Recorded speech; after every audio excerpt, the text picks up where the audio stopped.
Julian Graeme, the man luck chose. Some people are lucky. Some people are very lucky.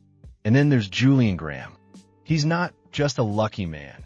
He's a statistical anomaly, a walking contradiction to probability, and the golden child of fate itself. If the universe ever gave someone a backstage pass to serendipity, it was him. Chapter 1. The Ring on the Beach, 1970. Summer, South Carolina. A quiet, empty beach. 9-year-old Julian was wandering along the shore, digging in the sand, when something shiny caught his eye among the seaweed. It turned out to be a gold ring with a 22-carat diamond. The local jeweler, stunned, confirmed the diamond was of premium clarity and flawless cut, worth $70,000, a fortune in 1970. The original owner was never found. After the legal holding period passed, the ring was sold to a private collector, and Julian's family got the money. That's when they realized this boy wasn't ordinary. Something unusual was happening around him. Chapter 2. The Triple Lottery Miracle, 1982. 12 years later, Julian, now a college student with a part-time job at a bookstore, casually bought 3 lottery tickets on his way home. The first ticket won $1,200,000. The second ticket won $760,000. The third ticket won $140,000. Total, $2.1 million. The odds of such a result? Less than 1 in 18 billion. Investigations followed. Everything was legal. Julian became a media sensation. He opened an art cafe in Miami called 3 Tickets, started painting, and quietly stepped back from the spotlight. Chapter 3. Plane Crash in the Jungle, 1979. Yes, this happened before the lottery, but how could we skip it?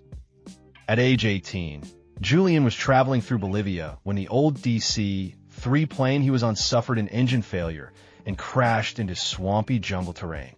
Only 3 people survived. Julian not only rescued a woman with a broken leg from the wreckage, he led the group through the jungle, surviving on wild lemons and rainwater until local fishermen found them. Local newspapers nicknamed him El Oso Americano, the American bear. It stuck, though nobody quite knew why. Chapter 4. The Inheritance from Nowhere, 1990. At 29, Julian was living quietly in Tuscany, trying to enjoy a normal life. One summer morning, he received a strange letter from Sydney, Australia. Dear Mr. Graeme, you are the sole surviving heir to Mr. Edward Hastings. Julian had no idea who that was. Turns out, Edward was his mother's cousin, who had emigrated to Australia in the 1950s, made a fortune in uranium and gold mining, and never married or had children. When he died, he left everything to the one relative he could find, Julian. The inheritance included a mansion in Sydney, mining investments, a rare gemstone collection, company shares, and most significantly, $13 million. Julian created the Hastings Grant Foundation to support education for kids in rural Australia and opened a mineral library in his late uncle's name. The press dubbed him the nephew of fortune. Chapter 5.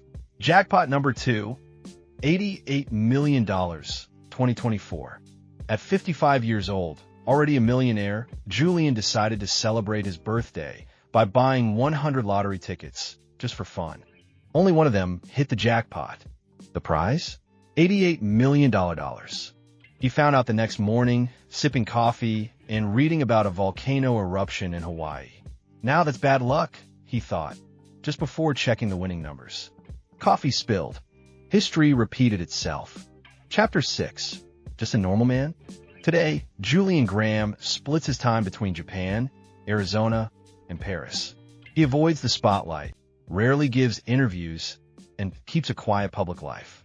When asked about his absurd string of fortune, he once said, "I don't believe in luck, but I do believe someone up there either loves me deeply or is playing a very long chess game."